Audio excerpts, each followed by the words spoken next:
The 5 biggest mistakes that people make at home in the kitchen, and why maybe their food tastes crappy.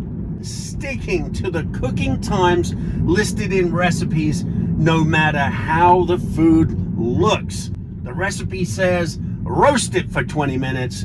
You roast it for 20 minutes. It still looks like it's never been in front of some heat or a flame. And you think, well, it said 20 minutes. I've done it 20 minutes.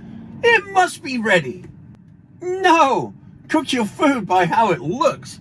Messing with your food after you put it in a pan to cook. Leave it alone. Don't mess with it. Leave it sitting there so it can brown up, so it can absorb flavors, so it can just be unbothered. Crowding the pan.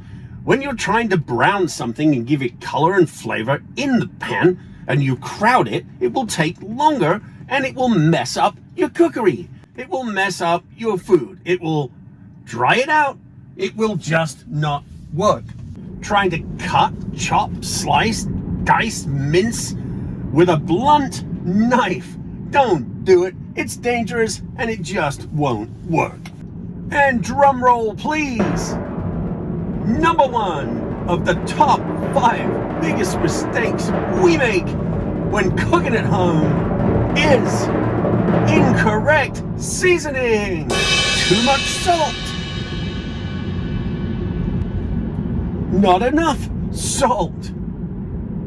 Same with pepper, same with herbs, spices, garlic, and other seasonings. Don't go over the top. And don't go under the top either. I hope this helps. I've done all of them. I still do some of them today.